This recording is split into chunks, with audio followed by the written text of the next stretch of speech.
Did you ever see a doll that felt too real? Not just lifelike, but unsettlingly human? Reborn dolls are not your typical toys. They aren't plastic or cartoonish. They're made with silicone skin, individually rooted hair, glass eyes, and sometimes even a faint heartbeat. They're created to look, feel, and even smell like real babies. Some cry, some breathe, and some are eerily still. But behind their delicate expressions and soft cries, there's a world that's far more complex than most people realize. This is not just a story about toys. It's about obsession, loneliness, love, and in some cases, fear. Welcome to the dark world of reborn dolls. Reborn dolls first appeared in the 1990s, born from artists' desire to create hyper-realistic baby dolls. They started as crafts, sold on forums and at doll conventions. But what began as art quickly evolved into a subculture. Collectors became caretakers. Mothers without children found children without mothers. Soon, entire online communities emerged where owners shared photos of their dolls in strollers, cribs, and car seats. Not posed for photos, but living a life. Taken on walks, dressed for holidays, buckled into cars with baby blankets and bottles. And for some, that line between reality and fantasy began to blur. Many reborn doll collectors say their dolls help them cope with grief. Some are mothers who lost children. Others are women who cannot conceive. Some are elderly, living alone, craving something to care for. Psychologists refer to this as transitional object therapy. Like how a child clings to a stuffed animal during a stressful move, these dolls become emotional anchors. But some therapists have warned, when the illusion becomes too powerful, healing can stop. Instead of processing loss, some fall deeper into the fantasy. One woman admitted she hadn't left her house in 3 years. She didn't need to, she said. Her babies were home. Reborn dolls aren't sold with price tags. They're adopted. Sellers create birth certificates, name the doll, and describe its personality. Buyers are often asked, "Will you be a good mommy?" Some dolls are shipped with feeding kits, blankets, and pacifiers. Others come with hospital wristbands and fake medical records. You don't buy a reborn, you become its parent. And for some, that sense of responsibility becomes very real. In 2018, emergency responders in Florida shattered a car window after seeing a lifeless infant in the back seat. It was a reborn doll. The owner was devastated, not just because of the window, because they treated it like a rescue, not like a loss. Some reborn dolls are customized to mimic deceased infants. Artists receive photos of lost children, then recreate them in silicone and paint. The results are often haunting. Mothers cradle the replicas of babies they buried years earlier. Some say it brings peace. Others say it traps them in a moment they can't move past. Then there are the horror stories. A collector in the UK reported that her doll blinked. There was no mechanism, no batteries. Another woman claimed she saw her doll breathing when it wasn't programmed to. Were they hallucinating? Projecting grief? Or was something else happening? Some owners believe their dolls are haunted. They report cold spots in rooms, cries at night when the doll is silent, and feelings of being watched. In one case, a woman claimed her reborn doll moved rooms during the night. She thought she was sleepwalking until she reviewed the baby monitor. No movement was captured, but the doll's position had changed. Another collector sold her doll on eBay with the warning, "This baby is no longer welcome in my house." The buyer said she was just being dramatic, until he heard scratching beneath the crib. There are even forums where collectors swap stories of dolls that change expressions, of eyes that seem to follow, of cribs that rock when no one is near. Most say it's imagination. Others say it's grief made manifest. A few say the dolls absorb energy. Reborn dolls have been featured in horror films, TV dramas, and documentaries. Some shows depict them as coping tools. Others paint them as symptoms of mental illness. One documentary followed a woman who lived with 5 reborn dolls. She cooked meals for them, talked to them, even argued with them. But when asked if she believed they were real, she said, "No. But it doesn't matter. They feel real to me." There's a darker corner of this community, one where realism becomes disturbing.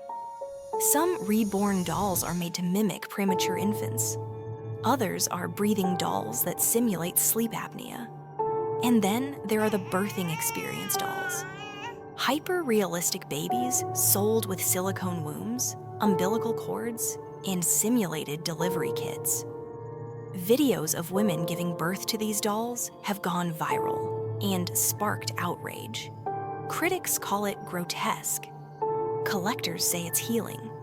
But either way, it's a window into a world most never knew existed. Should these dolls be regulated? Should platforms like Etsy or eBay limit sales? Should there be psychological screening before someone owns one? There are no answers, just questions. The reborn doll community continues to grow.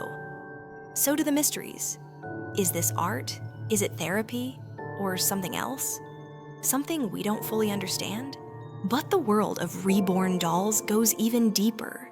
A labyrinth of secrets, strange obsessions, and stories that most outsiders never hear.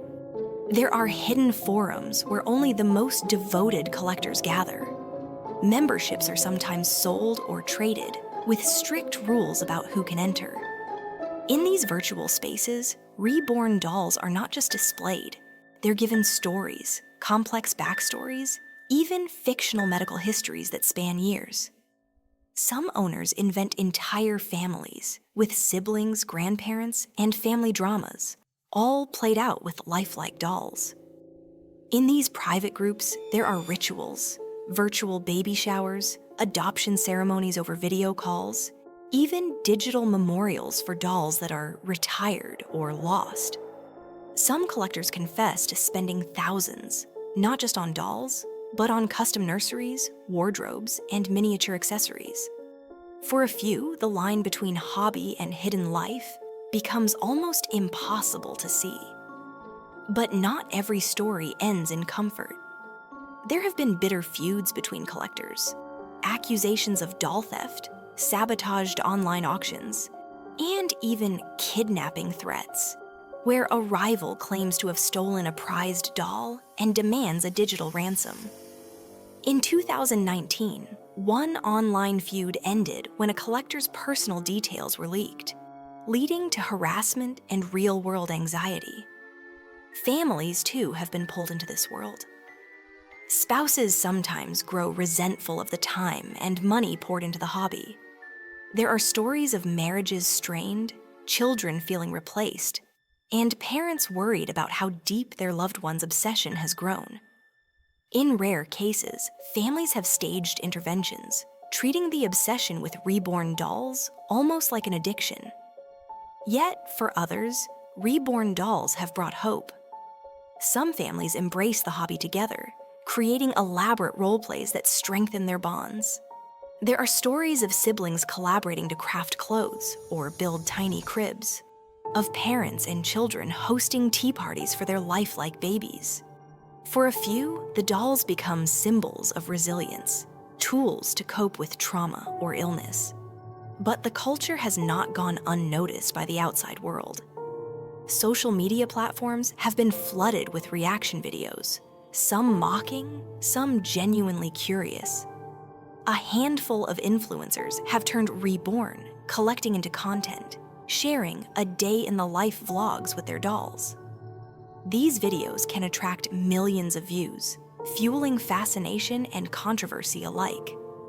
Meanwhile, psychologists continue to debate the impact.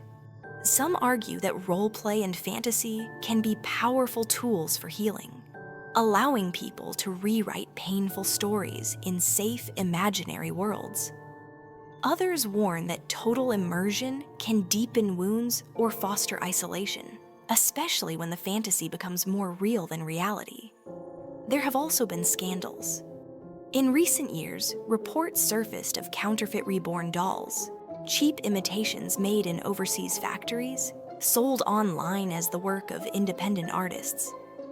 Some collectors have spent fortunes, only to discover that their prized babies were mass-produced and virtually worthless in the eyes of the community. Others have fallen victim to scams, sending payment for custom dolls that never arrive, or receiving products that look nothing like the photos.